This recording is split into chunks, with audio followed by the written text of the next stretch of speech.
بسم اللہ الرحمن الرحیم۔ السلام علیکم، میں ہوں سمیرہ خان اور آپ دیکھ رہے ہیں سمیرہ خان آفیشیل۔ چلتے ہیں آج کے اداریوں کی جانب۔ سب سے پہلے ایکسپریس ٹریبیون کے ادارے کی جانب جاتے ہیں۔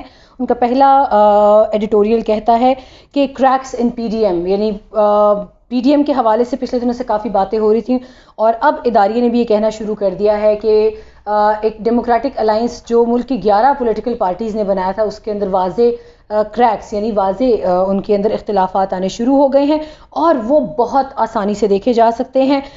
پوائنٹ آف ڈس ایگریمنٹ جو ہے، اگر غلط نہیں ہوں میں، تو وہ پاکستان مسلم لیگ نون کا ریولیوشنری نیریٹو ہے، جو کہ صرف establishment, chief of army staff اور D G I S I کو ہی ٹارگٹ نہیں کرتا، بلکہ پیپلز پارٹی کے اس سے کافی اختلافات بن چکے ہیں جو کہ ابھی شاید وہ کھل کر نہیں بتا رہے۔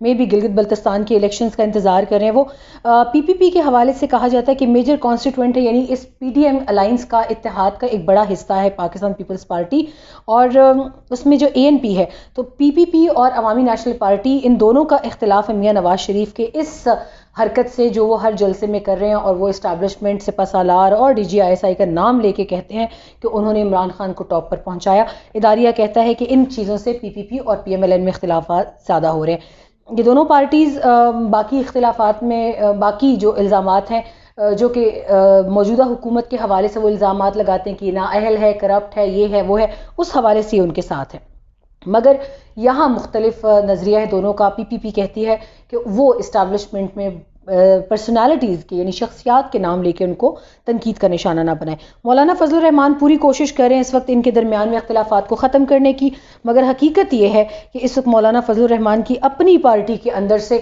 بھی آوازیں اٹھ رہی ہیں نواز شریف کے اس بیانیے کے حوالے سے، اور خود مولانا فضل الرحمان کا ٹلٹ جو ہے وہ نواز شریف کی جانب ہے، اور ان کے جو ان کا ایک پالیسی ہے، ایک اسٹریٹجی ہے ٹورڈز اسٹیبلشمنٹ آف پاکستان، اس کے ساتھ ہیں۔ اور حافظ حسین احمد کے اسٹیٹمنٹس کا حوالہ دیا ہے ایڈیٹوریل نے، میں نے مکمل پڑھا نہیں ہے اس لیے میں اس کی تشریح نہیں کروں گی۔ یہاں پہ وہ یہ کہتے ہیں کہ پی ڈی ایم کی ممبر پارٹیز جو ہیں وہ ویسے تو عوام کی نظروں میں، سب کی کوشش ہے کہ عوام کی نظروں میں سب سے زیادہ ہر پارٹی مظلوم نظر آئے، مگر یہاں پہ ہر پارٹی کی یہ کوشش ہے کہ کوئی ایک پارٹی قربانی کا بکرا بن کے ایڈوانس کرے، یعنی معاملات کو آگے لے کر چلے، اور ساتھ ہی ساتھ پھر وہ ایک دوسرے پہ سبقت لے جانے کی بھی دوڑ میں ہے۔ یہاں پر اس الائنس کی، اس اتحاد کی بات ہو رہی ہے کہ سب کے سب اپنے ذاتی ایجنڈا کو لے کر چل رہے ہیں، جس کی وجہ سے اس اتحاد کے ٹوٹنے کے آثار بہت نمایاں ہو چکے ہیں۔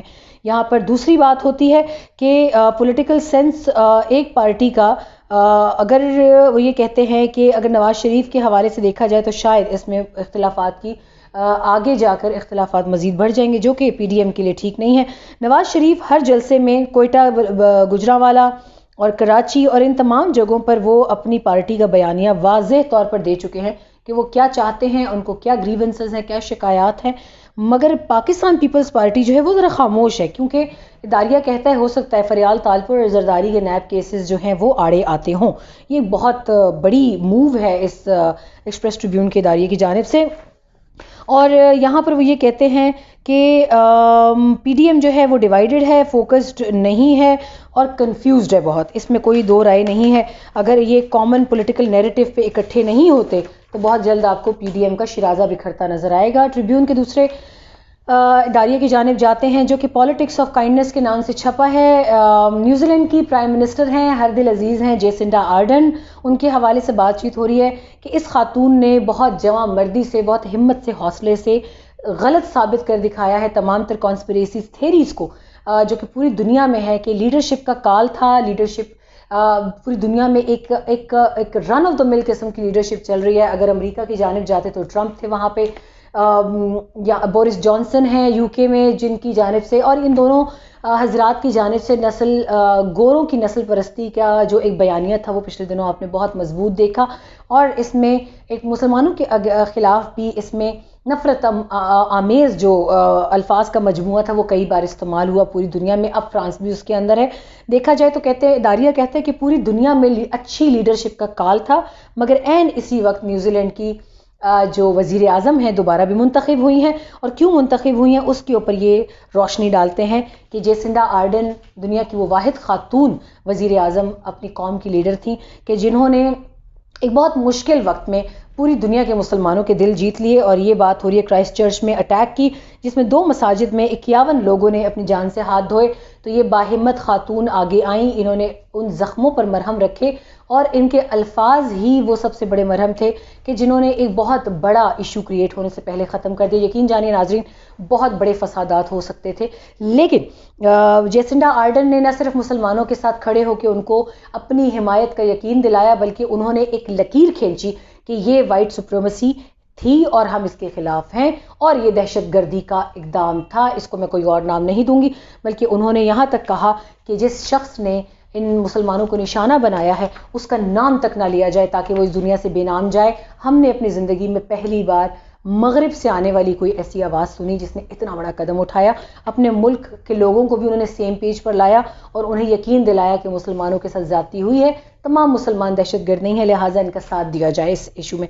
اور ساتھ ہی انہوں نے کہا جائے جن لوگوں نے جانیں گنوائی ہیں اور جو اس میں ہلاکتیں تھیں ان کا نام یاد رکھا جائے گا. دوسرا سب سے بڑا کارنامہ جیسنڈا آرڈن کا تھا کووڈ-19 کے اوپر قابو پانا. ناظرین, وہ پہلی لیڈر ہیں پوری دنیا کی کہ جنہوں نے سب سے پہلے انتظامات کو امپلیمنٹ کیا اپنے ملک میں, اور وہ سب سے پہلی تھیں کہ جنہوں نے اپنے ملک کے 0 ٹرانسمیشن ہونے کا اعزاز حاصل کیا اور کووڈ کے سینٹرز بند کیے, اور سب سے پہلے اعلان کیا کہ نیوزی لینڈ سب سے پہلے اقدامات بھی لایا اور اس نے سب سے پہلے کووڈ سے جان بھی چھڑائی. تو یہ 2 ہائی پروفائل کیسز جو تھے جیسنڈا آرڈن کے جو ہے ان کے لیے یقیناً ان کا ایک تمغہ ہے.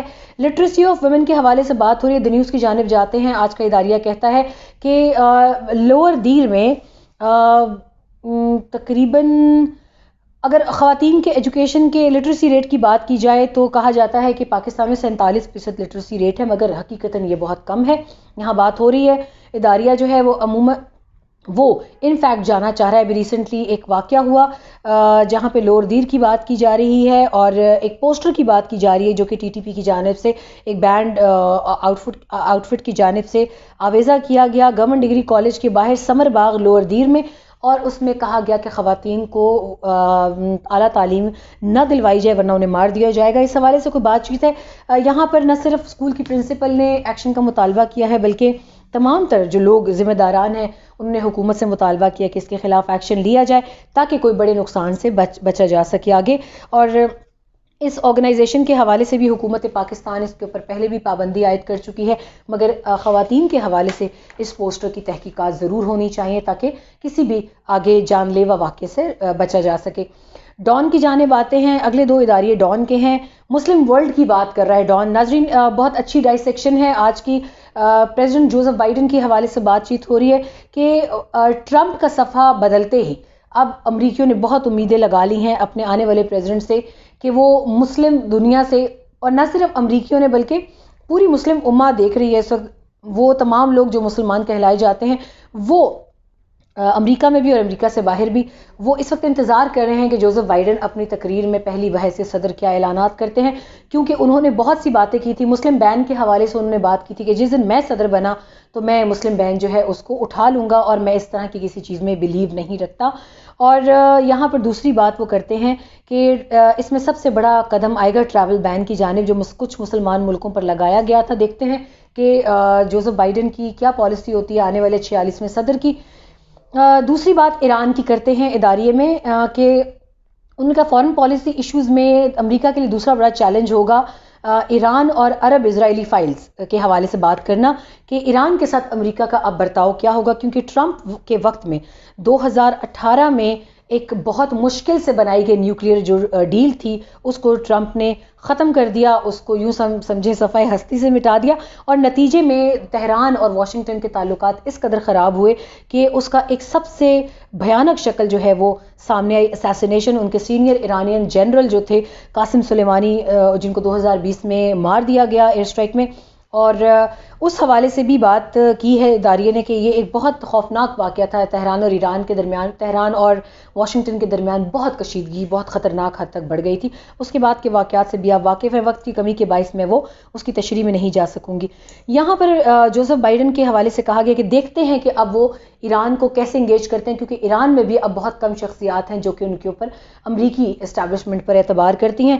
پریزیڈنٹ حسن روحانی جو ہیں ایرانی, انہوں نے گو کہ ان کو مبارکباد دی مگر بہت سنبھل کے مبارکباد تھی. انہوں نے کہا کہ دیکھتے ہیں کہ اب امریکہ کمپنسیٹ کیسے کرتا ہے اپنی غلطیوں کو. یہ تھا ایران کے بعد آ جاتا ہے اسرائیل اور فلسطین کی بات یہاں اداریہ کرتا ہے کہ ٹرمپ ایڈمنسٹریشن نے یروشلم کو نہ صرف ریکگنائز کیا بلکہ انہوں نے کہا کہ یہ اسرائیل کا دارالحکومت ہوگا. یہ ایک بہت بڑا قدم تھا. اور انہوں نے یہ بھی ریکگنائز کیا کہ ٹیل اویو کی انلیگل آکوپیشن یعنی ان کی ایک ناجائز قبضہ جو تھا شام کے گولان ہائٹس کے اوپر.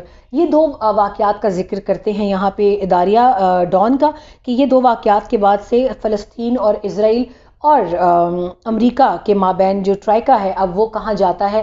اس چیز کو بائیڈن کس طرح سے وہ کرتے ہیں کیونکہ بائیڈن نے گو کہ بائیڈن بھی پرو اسرائیل ہیں مگر انہوں نے کہا تھا کہ وہ تمام چینلز جو کہ عرب دنیا نے بند کر دیے تھے یروشلم کو دارالخلافہ ماننے کے بعد ٹرمپ ایڈمنسٹریشن کی جانب سے وہ تمام چینلز کو ری اوپن کرنا چاہیں گے. لیٹس سی کیا ہوتا ہے. کشمیر آتا ہے اس کے بعد. کشمیر پہ بات جو بائیڈن کی جانب سے کئی مرتبہ ہوئی ہے. انہوں نے کہا تھا کہ کشمیر کے اندر سب سے پہلے جو انسانی حقوق کی خلاف ورزی ہو رہی ہے اس کے اوپر وہ بہت کنسرنڈ تھے. انہوں نے کہا بھی تھا کہ اس کے اوپر بات ہونی چاہیے. اور یہاں پہ ٹرمپ نے بھی میڈیشن کی کئی مرتبہ آفر کی مگر انڈیا کی جانب سے اس کو دھتکار دیا گیا. مگر بائیڈن جو ہیں وہ انسانی حقوق کی تنظیموں کے حوالے سے کئی مرتبہ آواز اٹھا چکے ہیں. کشمیری بہت امید سے دیکھ رہے ہیں کہ وہ کشمیر کا معاملہ انڈیا کے ساتھ اٹھائیں گے اور دیکھتے ہیں کہ وہ اپنا یہ وعدہ پورا کرتے ہیں کہ نہیں. پاکستان بھی ظاہر ہے دیکھتا ہے جو بائیڈن کی جانب ایک پازیٹیو انگیجمنٹس کے ساتھ کہ پریزیڈنٹ الیکٹ جو ہیں وہ انہیں امید ہے کہ وہ پاکستان اور انڈیا کے درمیان جو بھی معاملات چل رہے ہیں اس میں ایک بیلنسڈ اپروچ کے ساتھ چلیں گے. دوسرا اداریہ ڈان کا کہتا ہے امپروونگ ریلویز. ناظرین اپ گریڈیشن جو ہے مین لائن 1 پروجیکٹ جو ہے اب سی پیک کے under China Pakistan economic corridor کے انڈر لائی جا رہی ہے. 6 بلین کا یہ پروجیکٹ ہے. اس کو پاکستان کی اکانومی میں خاص طور پر ریلویز کا سٹرکچر مضبوط بنانے کے لیے یہ پیسہ خرچ کیا جا رہا ہے. اور وزیر اعظم عمران خان نے ابھی ایڈریس کیا تھا اسکیم سے 127 سالہ پرانی حسن عبدال ریلوے اسٹیشن پر انہوں نے یہ اسکیم کا اعلان بھی کیا. انہوں نے کہا کہ انڈر سی پیک اس لائن 1 پروجیکٹ کو جو کہ ریلوے کا جو انفراسٹرکچر ہے اس کو ری اسٹرکچر کرنے کے حوالے سے کہا کہ ہم بہت جلد اس کو خسارے میں سے بھی نکالیں گے اور اس کو بہتر حالت میں لے کر آئیں گے. عمران خان نے یہ بھی کہا کہ اکنامک جو اس کے فوائد ہیں اکانومی کے فوائد ہیں ML1 پروجیکٹ سے وہ اس 6 بلین کا اس کے اوپر خرچ آئے گا مگر اس کے فوائد اس سے کئی گنا زیادہ ہوں گے. میسو امپلائمنٹ آئے گی, لوگوں کو نوکریاں ملیں گی, بزنس اپرچونٹیز آئیں گی اور یقیناً امید ہم رکھ سکتے ہیں کہ ایسا ہوگا. سب سے اہم بات یہاں یہ کہی جا رہی ہے کہ خیبر پختونخوا کا جو انڈسٹریل فیکٹر ہے خیبر پختونخوا میں انڈسٹری نہ ہونے کے برابر رہ گئی ہے. اور پہلے بہت سارے کارخانے انڈسٹریز فیکٹریاں وہاں تھیں مگر اب نہ ہونے کے برابر ہیں. تو یہ ریل کا جو سٹرکچر ہے انہوں نے کہا ہے کہ ریلوے کا سٹرکچر KP میں وہ بھی کلیپس ہونے کے قریب تھا, اس کو بھی بہتر بنانا ہے پلس اس سے اکانومی اور انڈسٹری کو بھی ایک بوسٹ دینا ہے. بہت اچھی بات ہے. اور یہ ریلوے انفراسٹرکچر جو ٹھیک کیا جائے گا وہ کراچی سے پشاور اور ٹیکسلا سے حویلیاں تک کیا جائے گا. آگے بڑھتے ہیں تو وہ کہتے ہیں کہ اگر یہ مکمل ہو جاتا ہے تو ریلوے کا شیئر جو ہے وہ پیسنجر اور freight traffic from the present 4% to 20%, یعنی ریلوے کا جو پیسنجر شیئر ہے ابھی تک ہم مال گاڑیوں کی مد میں زیادہ کام کریں, پیسنجر شیئر 4% سے 20% ہو جائے گا. یقیناً ایک بڑا شیئر ہے. ناظرین اس پروجیکٹ کی امپورٹنس کے حوالے سے پاکستان کی بات کی جاتی ہے تو کہا یہ جا رہا ہے کہ اس میں سب سے زیادہ پیسہ چائنا لگا رہا ہے, 90% کے قریب پیسہ جو ہے وہ چائنا دے گا. مگر دیکھا جائے تو پاکستان کو اس سے جتنا فائدہ ہوگا وہ دیکھنے میں آ رہا ہے کہ شاید 6 بلین سے کئی گنا زیادہ منافع کما لیا جائے گا اگر پیسنجر شیئر زیادہ ہو جاتا ہے. اور باقی کا جو سی پیک ریلیٹڈ جو بوگیوں کا, مال گاڑیوں کا اور سی پیک کا جو انفراسٹرکچر بنانے میں سامان یہاں سے وہاں فریٹ لے کر جایا جا رہا ہے, زیادہ آمدنی کی امید وہاں سے رکھی جا رہی ہے. تو امید کے ساتھ کہ یہ ریلوے انفراسٹرکچر بہتر ضرور بنے گا. 127 سالہ پرانا ریلوے انفراسٹرکچر ہے ناظرین, اور پھر کچھ کرپشن بھی اس کی جڑیں کھا چکی ہے, تو لہٰذا کچھ وقت اگر لگتا ہے تو لگنے دیا جائے, مگر امید ہے کہ یہ کام ضرور ہوگا. آپ کے سامنے حاضر ہوں گے کل نئے اداریوں کے ساتھ. تب تک کے لیے آپ مجھے اجازت دیجیے. اللہ حافظ, اپنا خیال رکھیے گا.